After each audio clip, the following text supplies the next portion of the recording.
Bismillahirrahmanirrahim. Assalamualaikum warahmatullahi wabarakatuh. Perkenalkan, nama saya Natasha Deanur Amanda dari mahasiswi Universitas Muhammadiyah Prodi D3 Kebidanan.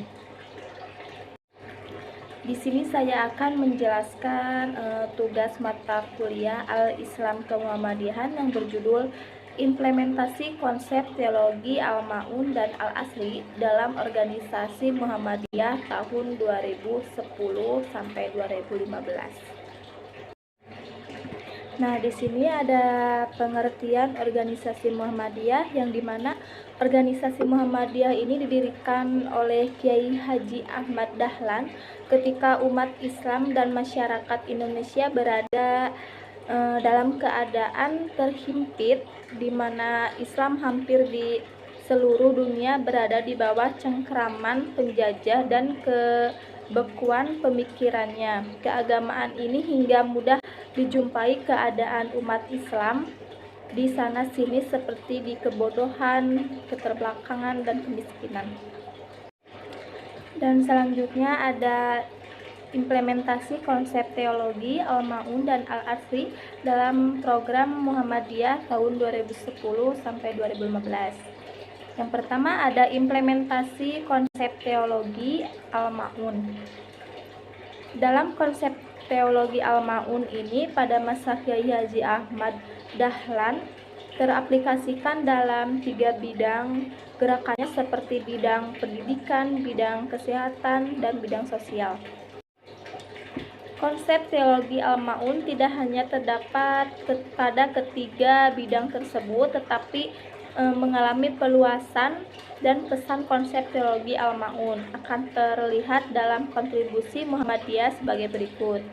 Yang pertama ada A, dalam bidang politik, yang dimana ada beberapa tokoh Muhammadiyah dan peneliti menyarankan bahwa organisasi ini mesti berbagi dengan menduniakan pengalaman dan pemikirannya. Jadi oleh karena itu organisasi Muhammadiyah ini abad yang kedua melalui ranah politik yang diharapkan mampu untuk menyampaikan pesan sosial keagamaan untuk kemaslahatan masyarakat. Nah, di sini ada visi tertuang dalam langkah program perkembangan. Yang pertama, mengintensifkan kajian-kajian khusus tentang isu-isu strategis serta kebijakan nasional yang menyangkut hajat hidup rakyat dan menjadi bahan bagi penyikapan. Yang kedua, ada Muhammadiyah dalam menghadapi persoalan-persoalan bangsa dan negara. Yang ketiga, ada partisipasi secara aktif dan kreatif dalam upaya penguatan masyarakat sipil atau masyarakat madani, serta penegakan demokrasi yang lebih substantif dan peradaban mulia. Dan yang terakhir, membangun jalinan dan jaringan yang sinergis antar kader dan simpatisan Muhammadiyah yang berada di lembaga legislatif, eksekutif, dan yudikatif, dan lembaga-lembaga strategis lainnya guna meningkatkan peran strategis Muhammadiyah dalam kehidupan bangsa dan negara.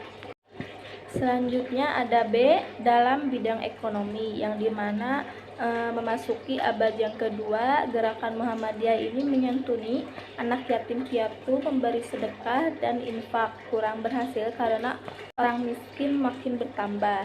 Jadi menghadapi hal tersebut ini perlu dilakukan penguatan dalam bidang ekonomi yang berbasis ekonomi Islam. Organisasi Muhammadiyah ini menghadapi perubahan zaman telah merumuskan program dalam ekonomi dan ZIS, yang berarti zakat, infak, dan sedekah.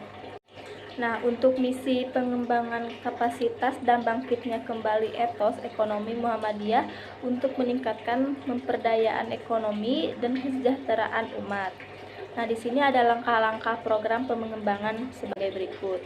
Yang pertama, mengembangkan lembaga keuangan mikro, koperasi, dan BTM atau BPT sebagai wadah kerjasama dan memperdayaan antar pelaku usaha ekonomi dan lingkungan persyarikatan menuju pada kekuatan dan kemandirian Muhammadiyah sebagai gerakan ekonomi.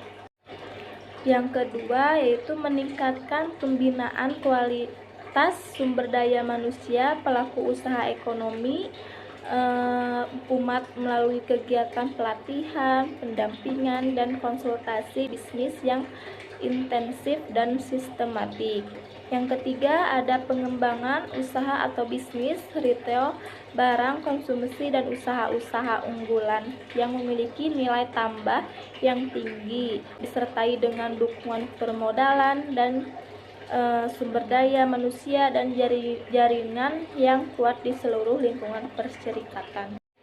Selanjutnya ada C, bidang pendidikan gerakan, yang dimana Muhammadiyah ini dalam dunia pendidikan menjadi sumber inspirasi dunia dalam menjalankan ranah ini, yang dimana menghadapi tantangan tersebut, organisasi Muhammadiyah ini telah merumuskan program bidang pendidikan, Intek, dan Litbang untuk memperkuat kontribusi Muhammadiyah di bidang pendidikan.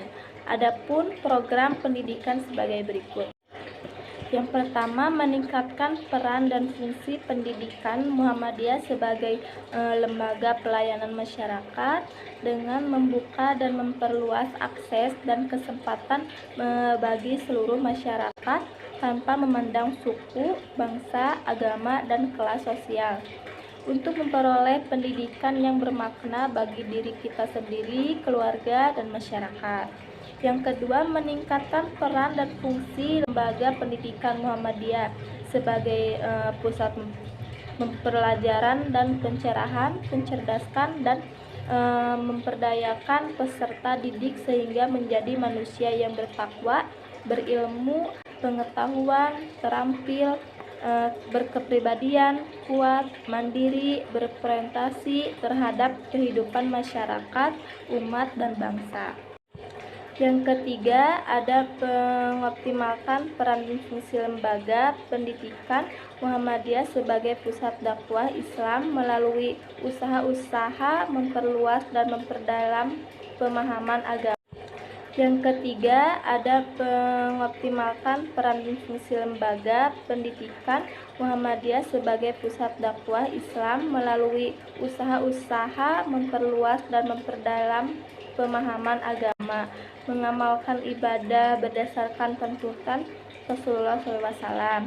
Yang keempat, ada memperkuat dan memperteguh identitas pendidikan Muhammadiyah dengan membangun filosofi pendidikan yang khas berdasarkan Al-Quran dan Sunnah serta dengan mempertimbangkan pengalaman-pengalaman yang berasal dari tradisi pendidikan Islam.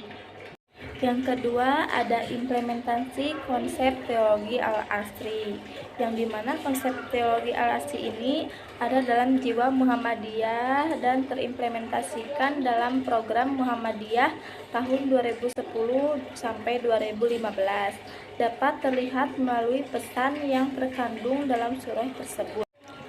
Yang pertama ada waktu, yang dimana Muhammadiyah ini sebagai organisasi pembaruan untuk menghindari kerugian baik di dunia dan di akhirat, memanfaatkan waktunya untuk mempersiapkan anggota yang bertujuan untuk membangun peradaban yang berkemajuan. Nah, di sini ada visi pengembangan program bidang pemberdayaan anggota dan kader, yakni mengembangkan kuantitas, kualitas, dan kapasitas anggota serta kader Muhammadiyah sebagai sumber daya pelaku gerakan dalam upaya mewujudkan terbentuknya masyarakat Islam. Untuk contoh program pembangunan program pemberdayaan anggota dan kader, yaitu yang pertama, meningkatkan model-model pengembangan kualitas anggota yang terintegrasi dengan pembinaan keluarga, sakinah, pendidikan, kesehatan, dan amal usaha Muhammadiyah. Yang B. Melaksanakan program pengiriman kader Muhammadiyah ke lembaga-lembaga pendidikan di dalam dan di luar negeri secara terorganisasi dengan melibatkan dukungan amal usaha terkait dengan target yang ditentukan secara terukur. Yang selanjutnya ada B.